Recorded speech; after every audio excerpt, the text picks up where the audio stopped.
My name's Jake Thompson, and for the past 7 years, I was married to Emily. Met her in college. About 2 years ago, things started to change. Emily became more distant, always busy with work or hanging out with her friends. I brushed it off, thinking it was just the stress from her new job as a marketing director. But subtle signs began creeping in. Little things like her being secretive with her phone, coming home late without much explanation, and the constant excuses about just needing some space. I tried to talk to her, of course. Asked her if everything was okay, but she just snapped back, saying I was being paranoid or insecure. It hurt, but I wanted to believe it was just a rough patch. Little did I know, it was the calm before the storm. One night, I came home earlier than usual, thinking I could surprise her with dinner. Instead, I found her laptop open on the kitchen table. My heart sank as I saw a series of messages flashing across the screen, flirty texts with someone named Mike. At first, I thought it was a mistake, maybe a harmless chat. But as I scrolled, the nature of the conversation became painfully clear. They were planning to meet up talking about late-night secrets and exploring our connection. I felt a mix of anger, betrayal, and sheer disbelief. How could she lie to me like this? We had built our lives together, friends, family, our home. It all felt like it was crumbling in that moment. So, after stumbling upon those messages on Emily's laptop, my mind was a complete mess. I couldn't just sit there and let everything fall apart without doing something. That's when the idea hit me. I packed my bags and left without telling anyone. It was impulsive, sure, but I needed to get away, to clear my head. I remember waking up early that Saturday morning, the sun barely up, and feeling this overwhelming sense of determination. I didn't even have a clear plan. Just grabbed a backpack, threw in some clothes, my laptop, and a few essentials. The hardest part was leaving without a word. No goodbyes, no explanations. Just me, stepping out the door, hoping that physical distance would help me process the betrayal. First stop was a small cabin I'd rented in the mountains. Total isolation was exactly what I needed. No distractions, no Emily, no life, just silence and nature. The drive there was a blur. I couldn't focus on the road, my mind racing with thoughts and emotions. What had I done? Was leaving the right choice? Or was I just running away? When I finally arrived, the cabin was exactly as I'd remembered from a trip a few years back. Quiet, serene, a stark contrast to the chaos swirling inside me. I unpacked, settled in, and tried to make myself comfortable. But sleep was elusive. Every creak of the wooden floors, every rustle of the trees outside felt amplified, echoing the turmoil within. The first few days were the hardest. Waking up to the same sunrise, going through the motions of eating and trying to find some semblance of routine. I kept replaying that night over and over, the look on Emily's face when she saw me leaving, the hurt in her eyes. Or was it anger? Confusion?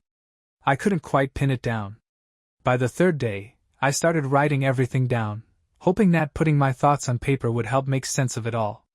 I wrote about our relationship, the good times, the cracks that started to show, and of course, the discovery of the messages. It was therapeutic in a weird way, but also painful. Every word felt like a small stab, a reminder of what I was trying so hard to escape. One evening, as I was sitting by the fireplace, contemplating my next move, my phone buzzed. It was a message from Mike. "Hey Jake, heard you're away. Emily mentioned you might need some space. Hope you're okay." My blood ran cold. Why was Mike reaching out? What was he playing at?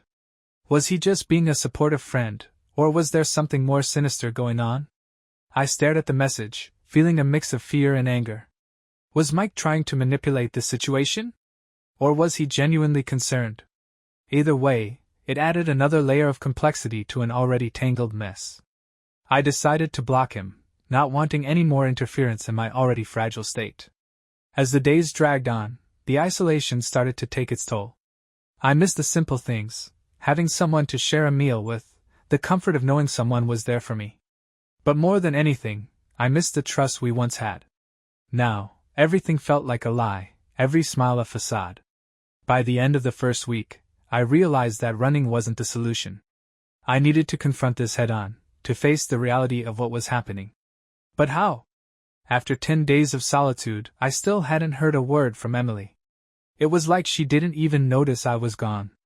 15 days later, she finally reached out, and trust me, you won't believe what happened next. After 15 long days of solitude, just when I was starting to feel a bit settled into my own headspace, my phone finally buzzed with a message from Emily. I wasn't sure if I wanted to see what it said, but curiosity got the better of me. "Jake, where have you been? We need to talk. Please come home." At first, I thought it was some sort of sick joke. But the desperation in her words was unmistakable. I debated ignoring it, but a part of me felt that maybe facing her was the right move, even if it was messy. I decided to return home. The drive back was nerve-wracking. Every mile brought a mix of anticipation and dread. What if she was as cold and distant as she'd been? Or worse, what if she had someone else waiting for me? When I pulled into our driveway, everything looked the same: the neatly trimmed lawn, the porch where we used to sit and talk for hours, now feeling like a stage set for a confrontation. I took a deep breath and walked inside. Emily was sitting in the living room, looking unusually vulnerable. Her eyes were puffy, and she seemed on edge. As soon as she saw me, she jumped up, almost knocking over a lamp in her haste. "Jake! I thought you were just going to disappear without a word. What's going on?" she demanded, her voice a mix of anger and panic. I tried to keep my cool. "We need to talk, Emily. My name's Jake Thompson, and for the past 7 years, I was married to Emily. Met her in college. About 2 years ago, things started to change. Emily became more distant, always busy with work or hanging out with her friends. I brushed it off, thinking it was just the stress from her new job as a marketing director. But subtle signs began creeping in. Little things like her being secretive with her phone, coming home late without much explanation, and the constant excuses about just needing some space. I tried to talk to her, of course. Asked her if everything was okay, but she just snapped back, saying I was being paranoid or insecure. It hurt, but I wanted to believe it was just a rough patch. Little did I know, it was the calm before the storm. One night, I came home earlier than usual, thinking I could surprise her with dinner. Instead, I found her laptop open on the kitchen table. My heart sank as I saw a series of messages flashing across the screen, flirty texts with someone named Mike. At first, I thought it was a mistake, maybe a harmless chat. But as I scrolled, the nature of the conversation became painfully clear. They were planning to meet up, talking about late-night secrets and exploring our connection. I felt a mix of anger, betrayal, and sheer disbelief. How could she lie to me like this? We had built our lives together, friends, family, our home. It all felt like it was crumbling in that moment. So, after stumbling upon those messages on Emily's laptop, my mind was a complete mess. I couldn't just sit there and let everything fall apart without doing something. That's when the idea hit me. I packed my bags and left without telling anyone. It was impulsive, sure, but I needed to get away, to clear my head. I remember waking up early that Saturday morning, the sun barely up, and feeling this overwhelming sense of determination. I didn't even have a clear plan. Just grabbed a backpack, threw in some clothes, my laptop, and a few essentials. The hardest part was leaving without a word. No goodbyes, no explanations. Just me, stepping out the door, hoping that physical distance would help me process the betrayal. First stop was a small cabin I'd rented in the mountains. Total isolation was exactly what I needed. No distractions, no Emily, no life, just silence and nature. The drive there was a blur. I couldn't focus on the road, my mind racing with thoughts and emotions. What had I done? Was leaving the right choice? Or was I just running away? When I finally arrived, the cabin was exactly as I'd remembered from a trip a few years back. Quiet, serene, a stark contrast to the chaos swirling inside me. I unpacked, settled in, and tried to make myself comfortable. But sleep was elusive. Every creak of the wooden floors, every rustle of the trees outside felt amplified, echoing the turmoil within. The first few days were the hardest. Waking up to the same sunrise, going through the motions of eating and trying to find some semblance of routine. I kept replaying that night over and over, the look on Emily's face when she saw me leaving, the hurt in her eyes. Or was it anger? Confusion? I couldn't quite pin it down. By the third day, I started writing everything down, hoping that putting my thoughts on paper would help make sense of it all. I wrote about our relationship, the good times, the cracks that started to show, and of course, the discovery of the messages. It was therapeutic in a weird way, but also painful. Every word felt like a small stab, a reminder of what I was trying so hard to escape. One evening, as I was sitting by the fireplace, contemplating my next move, my phone buzzed. It was a message from Mike. "Hey Jake, heard you're away. Emily mentioned you might need some space. Hope you're okay." My blood ran cold. Why was Mike reaching out? What was he playing at? Was he just being a supportive friend, or was there something more sinister going on? I stared at the message, feeling a mix of fear and anger. Was Mike trying to manipulate the situation? Or was he genuinely concerned? Either way, it added another layer of complexity to an already tangled mess. I decided to block him, not wanting any more interference in my already fragile state. As the days dragged on, the isolation started to take its toll. I missed the simple things, having someone to share a meal with, the comfort of knowing someone was there for me. But more than anything, I missed the trust we once had. Now, everything felt like a lie, every smile a facade. By the end of the first week, I realized that running wasn't the solution. I needed to confront this head-on, to face the reality of what was happening. But how? After 10 days of solitude, I still hadn't heard a word from Emily. It was like she didn't even notice I was gone. 15 days later, she finally reached out, and trust me, you won't believe what happened next. After 15 long days of solitude, just when I was starting to feel a bit settled into my own headspace, my phone finally buzzed with a message from Emily. I wasn't sure if I wanted to see what it said, but curiosity got the better of me. "Jake, where have you been? We need to talk. Please come home." At first, I thought it was some sort of sick joke. But the desperation in her words was unmistakable. I debated ignoring it, but a part of me felt that maybe facing her was the right move, even if it was messy. I decided to return home. The drive back was nerve-wracking. Every mile brought a mix of anticipation and dread. What if she was as cold and distant as she'd been? Or worse, what if she had someone else waiting for me? When I pulled into our driveway, everything looked the same: the neatly trimmed lawn, the porch where we used to sit and talk for hours, now feeling like a stage set for a confrontation. I took a deep breath and walked inside. Emily was sitting in the living room, looking unusually vulnerable. Her eyes were puffy, and she seemed on edge. As soon as she saw me, she jumped up, almost knocking over a lamp in her haste. "Jake! I thought you were just going to disappear without a word. What's going on?" she demanded, her voice a mix of anger and panic. I tried to keep my cool. "We need to talk, Emily. I found your messages with Mike." Her face went pale, and she took a step back. "Oh, those? They're nothing, Jake. Just harmless flirting. You're overreacting as usual." I couldn't believe what I was hearing. "Harmless flirting? We're married, Emily. Do you know how that makes me feel?" She scoffed, crossing her arms defensively. "Feelings? You think this is about your feelings? Maybe if you weren't so controlling and always nagging me about every little thing, I wouldn't have to look for some excitement elsewhere." Her words stung more than I expected.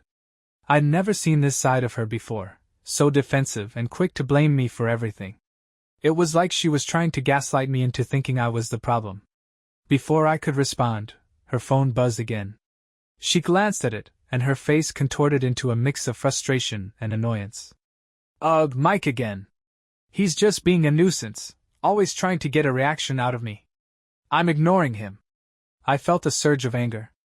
"So, you've been texting him behind my back for over 2 weeks? And you expect me to just accept that?" She rolled her eyes. "You want me to accept that I need someone to talk to? Maybe I do, maybe you don't understand that.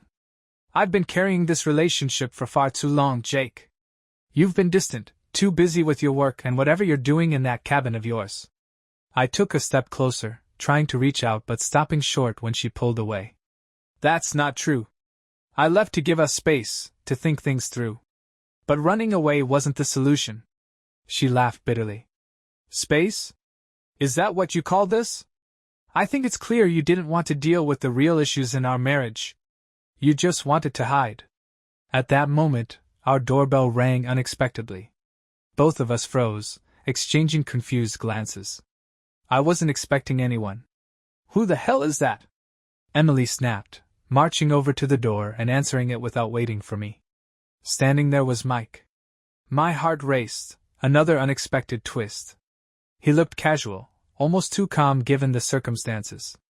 Hey, Emily. Just thought I'd drop by and see how you're doing, he said, flashing that smug smile that had been infuriating me since day one. Emily's face flushed red with a mix of embarrassment and anger. Mike, what are you doing here? Mike shrugged, seemingly unfazed. Just wanted to check in. Heard you and Jake have been having some issues. I felt a mix of betrayal and rage boiling up inside me. So, this is how you two handle problems? By dragging another man into our marriage? Emily looked between Mike and me, her facade starting to crumble. You don't understand, Jake. Mike's been there for me when you weren't. Someone to talk to, you know? I couldn't take it anymore. That's bullshit, Emily. You've been lying to me, manipulating the situation to make me look like the bad guy. You don't need him. You have me. She glared at me, tears welling up in her eyes. Maybe I don't, but I need someone who actually listens and supports me, not someone who's too wrapped up in his own shit to see what's right in front of him. At that moment, Mike stepped forward, adding fuel to the fire. Jake, maybe it's time you realize that Emily deserves better. She's been unhappy for a long time. I felt like I was in a nightmare. The two people I trusted the most were turning against me in front of my eyes. It was all happening so fast, and I didn't know how to react. In the midst of the chaos, our neighbor, Sarah, happened to walk by and saw us through the window. She knocked loudly, shouting, "Everything okay in there?" Both Emily and I froze. I could tell she was about to step in and escalate things even further, but I decided to shut down the conversation. Yeah, everything's fine, Sarah. Just some misunderstandings. Sarah looked skeptical but walked away. The tension in the room was palpable, and I knew things were far from resolved. After Sarah, our neighbor, left, Emily and I were left in stunned silence. The tension was so thick you could cut it with a knife. I wanted to leave again, to escape the suffocating atmosphere, but something inside me refused to back down. I needed answers, no matter how painful they might be. As I was about to suggest we sit down and talk calmly, Emily suddenly grabbed her purse. I can't do this right now, Jake. I need some time alone. Before I could respond, she stormed out the front door, slamming it behind her. I was left standing there, utterly bewildered. I decided to give her some space, thinking maybe a little time apart would help us both cool down. So, I headed back to the cabin for another night alone. But the universe wasn't done throwing curveballs my way. The next morning, I woke up to a frantic call from my friend, Ryan. Jake! You won't believe what happened. Emily was arrested last night for fraud. I was dumbfounded. What? Fraud? What are you talking about? Ryan explained that Emily had been involved in some shady business dealings at her marketing firm. Apparently, she'd been embezzling funds to support her secret life, whatever that entailed. It was like a slap in the face. Just when I thought her lies couldn't get any deeper, she was pulling criminal stunts. I rushed back home to get more details. When I arrived, the house was a mess, police tape everywhere, and Emily was being escorted out in handcuffs. Neighbors were gathered, whispering and pointing fingers. It was humiliating. At the police station, I finally got to speak with the officer in charge. Mr. Thompson, your wife is being charged with embezzlement and fraud. We believe she siphoned off significant funds from her company over the past year. I felt a mix of emotions, anger, confusion, and a strange sense of relief. Part of me was angry that she dragged me into this mess, but another part couldn't help but feel vindicated. All those lies and manipulations were finally catching up to her. As I left the station, trying to process everything, my phone buzzed again. It was a message from Mike. Hope things are okay. Let me know if you need anything. I stared at the screen, torn between wanting to cut all ties and feeling a strange sense of obligation. Before I could decide, Ryan called. Jake, you need to come over. There's something you need to see. I made my way to Ryan's place, my mind racing. When I arrived, he ushered me inside quickly. On his laptop was a series of emails between Emily and Mike, revealing that their affair wasn't just a fling. It was part of a bigger scheme. They had been planning to use their relationship to manipulate business deals, creating conflicts of interest to siphon money from the company. So, they were using each other for financial gain? I asked, disbelief etched on my face. Ryan nodded. Yeah, and it looks like Mike was the brains behind it all. Emily was just a pawn. My stomach turned. Not only had Emily been cheating on me, but she was also involved in fraud. It was like peeling back layers of deceit I never knew existed. The betrayal cut deeper than ever. As I sat there, absorbing the information, my phone buzzed one last time. It was a message from Sarah, our neighbor. I saw everything that night. If you need anything, I'm here. I couldn't believe it. After everything, Sarah was reaching out to offer support. It felt surreal. Turns out, she had witnessed not just our confrontation but also some suspicious activity around the house that night. She had been keeping an eye on things, suspecting something was off. With these new revelations, I realized that my life was spiraling in ways I never imagined. Emily's arrest was just the tip of the iceberg.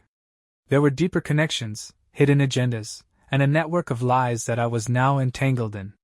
As I left Ryan's place, I felt a mix of determination and dread. I needed to rebuild my life, understand the full extent of Emily's deception, and figure out where I stood in all of this. After leaving Ryan's place, my mind was racing. The revelation that Emily and Mike were orchestrating a fraud scheme together was staggering. It wasn't just about infidelity anymore, it was about deception on a whole new level. I knew I had to dig deeper, but where to start? First things first, I decided to reach out to my old college friend, Laura, who's a lawyer. She's been through some messy divorces and shady business dealings, so I figured she could offer some guidance. We met up at a local cafe, and I laid everything out: Emily's affair, the fraud, the messages from Mike, and the police involvement. Laura listened patiently, her expression shifting from concern to determination. Jake, this is serious. You need to protect yourself legally. I'll help you gather all the evidence you have and make sure you're not implicated in any of this. We spent hours going through every piece of information I had. Emails, text messages, the police report, anything that could build a case against Emily and Mike. Laura advised me to keep everything documented and to avoid any contact with Emily or Mike for the time being. Easier said than done, especially with Mike still trying to reach out. As Laura and I were sorting through the evidence, Ryan called with more bombshells. Jake, you need to come to my place ASAP. I found something else. I rushed over to Ryan's house, my heart pounding. He ushered me inside and handed me a USB drive. I was digging through some old files Emily had stored at her office. Look at this. Plugging the USB into my laptop, I discovered detailed plans of how Emily and Mike had manipulated financial records, created fake invoices, and even forged signatures to siphon off funds without raising suspicion. But there was more, emails hinting at other collaborators, possibly high-level executives within Emily's company. This is insane, I muttered. They were planning to expand the scheme. It wasn't just a side gig, it was a full-blown operation. Ryan nodded grimly. I knew Emily wasn't acting alone. We need to take this to the authorities. The more evidence we have, the stronger our case. Feeling a mix of urgency and paranoia, I decided to visit the police station to update them on the new evidence. As I walked in, Officer Martinez recognized me from the previous encounter with Emily. I briefed her on the USB drive and the additional information Ryan had uncovered. We'll need to conduct a full investigation, she said. With this new evidence, we can bring in federal agents. They handle fraud cases of this magnitude. Relief washed over me, but it was short-lived. On my way out, I noticed a black SUV parked across the street, its windows tinted. My gut told me it wasn't a coincidence. Before I could process it, a man approached me from the vehicle. Mr. Thompson? He asked, his voice calm but carrying an underlying menace. Do I know you? I replied, trying to keep my voice steady. He flashed a badge. I'm Agent Collins with the FBI. We need to talk about your wife's activities. Before I could respond, the man's phone buzzed. He glanced at it, then back at me. I'll be in touch. Make sure you have all your documents ready. He walked back to the SUV and sped off, leaving me standing there shaken. The presence of the FBI was both reassuring and unnerving. It meant the investigation was escalating, but it also meant that Emily and Mike were dealing with some serious players. Back at home, I decided to reach out to Sarah, our neighbor who had offered her support. Maybe she could provide some insight or assistance. To my surprise, she agreed to meet up. When we sat down at her kitchen table, she looked nervous. Jake, I didn't want to get involved, but I couldn't just watch what was happening. I've been keeping an eye on Mike too. He's not just involved in Emily's scheme, he's connected to some other people, bigger than we thought. I felt a chill run down my spine. What do you mean? Who else is involved? Sarah hesitated before continuing. There are whispers about an underground network using legitimate businesses as fronts for money laundering and fraud. Mike was our entry point, but there are higher-ups. Emily was just the tip of the iceberg. The revelation was staggering. It wasn't just a personal betrayal anymore. It was a tangled web of criminal activities that could have far-reaching consequences. I felt a mix of fear and determination. This wasn't something I could handle alone. All of this was taking a massive toll on my mental health. Between the betrayal, the legal battles, and the constant fear of what might come next, I was stretched thin. I found myself struggling to sleep, plagued by nightmares of Emily and Mike's deceit. The trust one had in relationships was shattered, and I couldn't help but question everything. Laura noticed my state during one of our meetings. Jake, you need to take care of yourself. This is a marathon, not a sprint. Make sure you're getting enough rest and maybe consider seeing a therapist. I nodded, knowing she was right. But with everything going on, finding the time and energy felt impossible. Still, I made an appointment, realizing that I couldn't navigate this alone, emotionally or legally.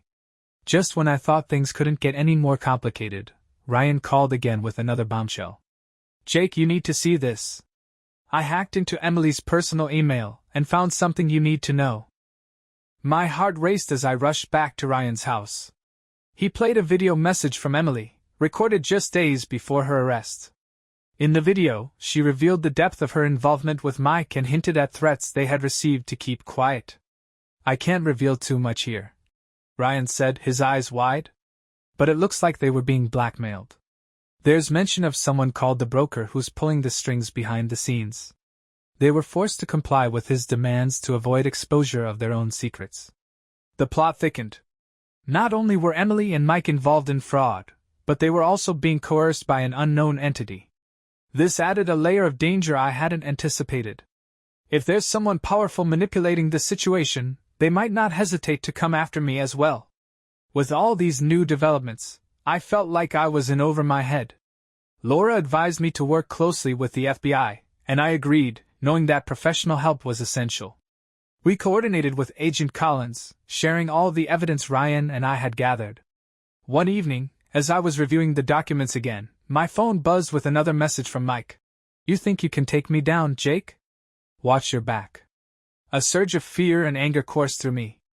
If Mike was retaliating, things were about to get even more dangerous. I couldn't shake the feeling that someone was watching my every move, waiting for the right moment to strike. Between the mounting legal battles, the fear of retaliation, and the emotional weight of betrayal, I felt myself reaching my breaking point. I considered reaching out to a support group, but the stigma and my own pride held me back. Instead, I poured my energy into uncovering the truth, determined to not let Emily and Mike's deceit define me. But deep down, I couldn't ignore the toll it was taking on my mental and emotional well-being. Amidst the chaos, there were small moments of hope. Laura managed to get a meeting set up with federal agents who were expanding the investigation. Ryan continued to be a steadfast ally, always ready with new information. And Sarah, our observant neighbor, offered to help keep an eye out for any suspicious activities. Despite everything, I started to see a path forward. It was going to be a long, arduous journey, but with the support of those around me and a growing determination to reclaim my life, I began to believe that there was light at the end of this dark tunnel. After I handed over all the evidence to Agent Collins, things started moving fast. The FBI launched a full-scale investigation into Emily, Mike, and their so-called business network. They even raided Emily's office and Mike's apartment. What they found blew everything wide open. Turns out, Mike wasn't just some smooth-talking sleazebag who happened to hook up with my wife. He was the frontman for a larger operation that laundered money through fake marketing firms. Emily was just one of several pawns they used to make transactions look legitimate. But here's the kicker, Emily didn't just get roped into this. She knew. She'd been actively helping Mike funnel money through their schemes for over a year. And the emails I'd seen? They were the tip of the iceberg. The FBI found encrypted messages that revealed Emily had even suggested using our house as collateral for one of their deals. That hit me hard. She was willing to risk everything we built together, including our home, for her greed and some thrill ride with Mike. With the FBI closing in, Mike got sloppy. He left threatening voicemails, demanding I stop talking to the authorities. One of them was chilling.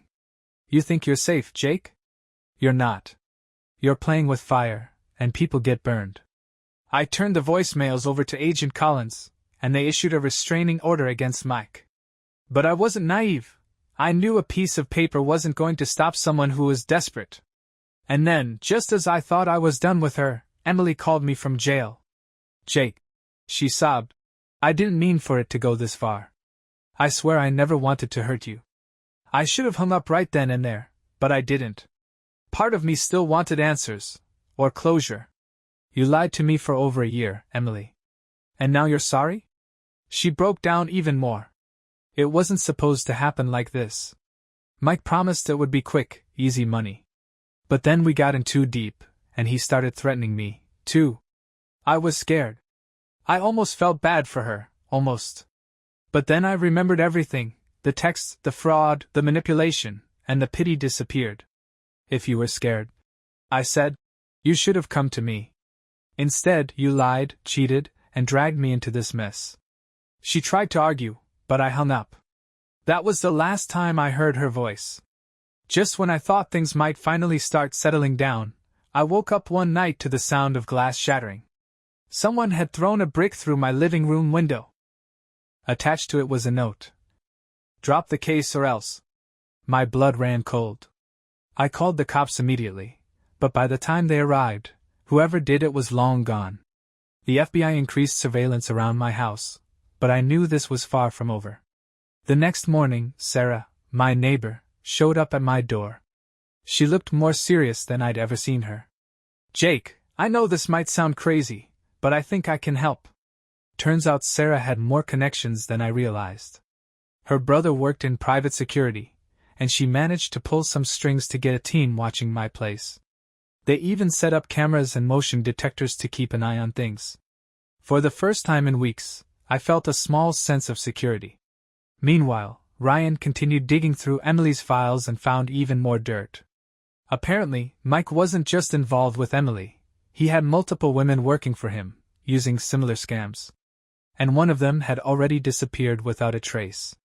The FBI suspected foul play but hadn't found enough evidence to pin anything on him yet. That's when it hit me, Mike wasn't just some scam artist. He was dangerous. I decided I wasn't going to be a victim anymore. With Laura's legal advice and the FBI's backing, I filed for divorce and began the process of seizing our joint assets before Emily could manipulate them further. At the same time, I worked with Agent Collins to set a trap for Mike. We fed him false information about evidence we had, hoping he'd make a mistake. And he did. Mike tried to arrange a secret meeting with one of his partners, but the FBI was already there, waiting for him. He was arrested on the spot, and the evidence they found in his car, cash, fake IDs, and a gun, sealed his fate. Emily, meanwhile, tried to cut a deal by turning on Mike and the rest of the network. She's looking at reduced charges, but I doubt she's getting out anytime soon. I didn't feel bad for her, not after everything she put me through. Laura, my lawyer, worked fast to make sure Emily couldn't touch any of our joint assets. But Emily, being Emily, tried every trick in the book to drag things out. First, she claimed she was emotionally unstable and needed more time to get her affairs in order. Then, she tried to play the victim card, saying she was manipulated by Mike and deserved sympathy. The judge didn't buy any of it, especially after Laura handed over copies of the texts and emails we'd found. But the worst part. Emily actually had the audacity to ask for spousal support.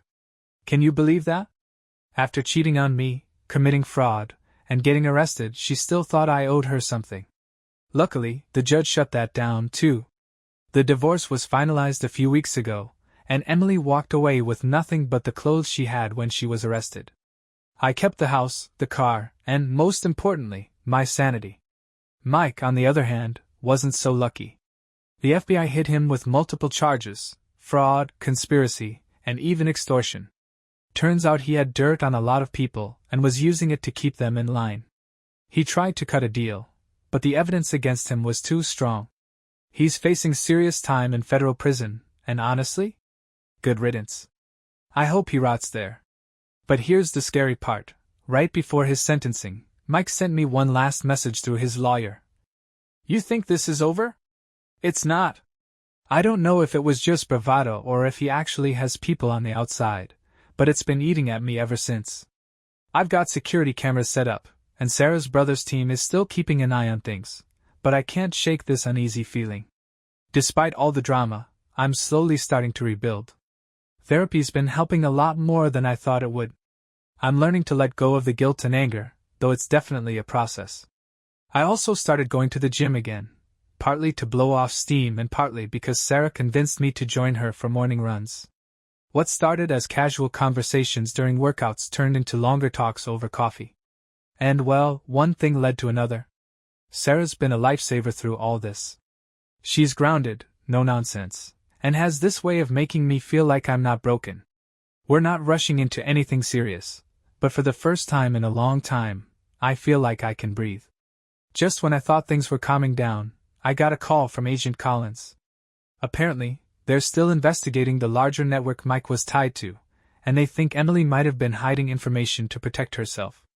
Collins asked if I'd be willing to testify if more arrests are made. I said yes, of course, but it stirred up all those old fears again. What if the people Mike worked with come after me? What if Emily decides to throw me under the bus to save her own skin? It was around 2 a.m. when I woke up to the sound of my doorbell. At first, I thought it was just my imagination or maybe Sarah coming over because of some emergency. But when I looked out the window, there was no one there, just a faint glow of headlights down the street. I tried to tell myself it was nothing, but my gut said otherwise. I checked the security cameras, and sure enough, there had been someone at the door. A man in a hoodie, standing there for almost 2 minutes before walking away. I called the cops, and they came to check things out, but whoever it was had vanished.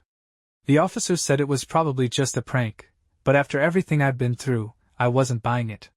The next morning, I found an envelope shoved under the door. Inside was a single note. Stop digging. I immediately called Agent Collins, who told me they'd increase surveillance, but she also warned me. Jake, this might not be random. We're still untangling Mike's connections, and there could be people out there who feel threatened by what you know. Great. Just what I needed, more threats and more paranoia. Sarah tried to calm me down, but even she was nervous. Her brother's security team stepped things up, installing motion sensors and floodlights around the house. Still, I couldn't shake the feeling that someone was watching me. While dealing with the fear of being watched, I got another bombshell. Agent Collins called to let me know that Emily had officially flipped on Mike and his network. But here's the kicker, she wasn't just a pawn. Emily had volunteered to help set up the shell companies. She'd even suggested laundering money through personal accounts, some of which were joint accounts she shared with me. I couldn't believe it. All this time, I thought she'd been manipulated, but no, she was actively building this mess. And the worst part? Her cooperation meant she might get a lighter sentence while leaving me stuck in the fallout.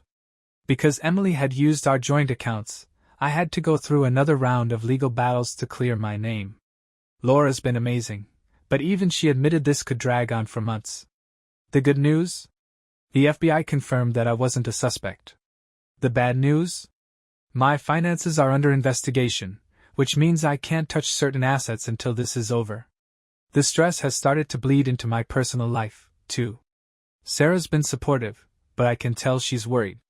After the late-night visitor and the note, she started talking about taking a break, not from me, but from the situation. I care about you, Jake, she said. But I didn't sign up for all of this. I just need time to clear my head. I can't blame her, but it still hurt like hell. Then came the final twist. Mike offered to turn on his higher-ups in exchange for a reduced sentence. Part of me wanted to see him rot in prison forever, but another part knew this might be the only way to end things. The deal hasn't been finalized yet, but if it goes through, it could lead to more arrests, and hopefully, some answers about who's really pulling the strings behind all this. I was starting to feel like I had a handle on things. Sarah and I were still talking, less frequently, but we hadn't completely cut ties. The FBI had tightened security around me, and Laura was making progress clearing my name in the financial investigations. And then I got the call. It was Agent Collins, but she sounded different this time, rushed, almost panicked. "Jake, we need to meet. Now. Somewhere safe." I dropped everything and drove straight to the FBI field office. When I got there, Collins looked like she hadn't slept in days. "We've got a problem," she said. "Mike disappeared." "What do you mean, disappeared?" I asked, already feeling the panic rise. "While being transferred to a different facility, the transport van was ambushed. 2 guards are dead, and Mike's gone." I sat there in stunned silence, trying to process her words. "It gets worse," she continued. "We found evidence that he might have been working with someone on the inside, possibly someone tied to the network he was ratting out." The news hit me like a freight train. Mike wasn't just gone, he was free, probably furious, and very likely looking for revenge. I immediately asked about increasing security around my house, but Collins wasn't optimistic. "We'll do what we can, but this is bigger than we thought. Mike's network isn't just a group of small-time scammers, they're organized, and they have resources." That's when the paranoia came flooding back. Every noise outside, every car parked too long near my house, it all felt like a threat. As if that wasn't enough, Emily's deal with the FBI fell apart. Apparently, the prosecutors didn't think she was cooperating fully, and with Mike missing, they didn't want to take any chances. She's now facing the maximum sentence for her charges. And guess what? She tried to reach out to me again. I got a letter from her lawyer, begging me to testify on her behalf, to say she'd been manipulated and coerced. I tore it up without reading the rest. After everything she put me through, she doesn't get to play the victim. Things with Sarah took a turn, too. She showed up at my door one night, looking shaken. "Jake, I can't do this anymore," she said, avoiding eye contact. "I don't feel safe." I tried to reassure her, but she was already pulling away. "I care about you, I do, but this is too much. I have to think about my own safety." I can't blame her. Honestly, part of me wanted to run too. But hearing her say it out loud made it feel so much worse. The break-in. The final straw came last week. I came home late from a meeting with Laura and found my front door wide open. I froze, immediately backing away and calling the cops. When they arrived, we found the place completely ransacked. Drawers emptied, furniture overturned, and of course, my laptop and hard drives were gone. But the creepiest part? They didn't take my TV, jewelry, or anything valuable. This wasn't a robbery. It was a message. The cops didn't find any fingerprints, but the security footage showed 2 masked men breaking in. Neither of them looked like Mike, but that didn't make me feel any better. FBI steps up. Again. After the break-in, Agent Collins had me moved to a safe house. It's temporary, but at least it gives me some breathing room. We're still waiting for leads on Mike's whereabouts, but Collins admitted they're struggling to track him. He's off the grid, and if he's working with more dangerous people, this could drag on for months, or longer. Fighting the urge to run. I won't lie, I've thought about leaving everything behind. Selling the house, changing my name, and starting over somewhere no one can find me. But a part of me knows that running won't solve this. I'm in too deep now, and the only way out is through. I'd been at the safe house for about a week when I got an email from an anonymous address.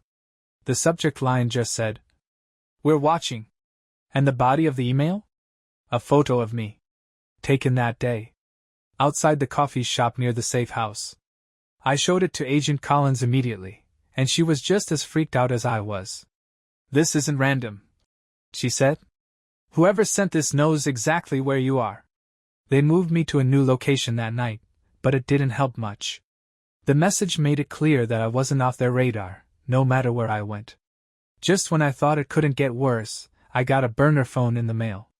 No return address, no explanation, just a cheap phone with one saved contact, Mike. Against my better judgment, I called the number. "Jake," he said, his voice as calm as ever. "You should have stayed out of this."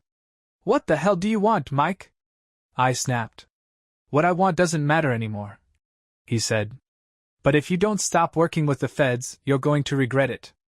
I tried to keep him talking, hoping to get something useful, but he hung up before I could ask anything else. I gave the phone to the FBI, but it was a dead end, no way to trace it. A couple of days later, I got another email. This time, it wasn't just a photo, it was a video. It showed Sarah. She was out jogging, completely unaware that someone was filming her. I felt my stomach drop. I hadn't spoken to her since she left, but now I was terrified that she was being dragged into this mess too. I called her immediately, but her phone went straight to voicemail. I drove to her house, but it was empty. No signs of forced entry, no messages, just gone. I filed a missing persons report, but the police didn't seem too concerned yet. She probably just needed some time away, they said. But I knew better. The FBI finally got a lead on Mike. They tracked him to a remote property about 50 miles away, but by the time they raided the place, he was gone. What they did find was even more disturbing: dossiers on me, Sarah, and several other people connected to the case. Whoever Mike was working with wasn't just after money. They were organized, methodical, and they wanted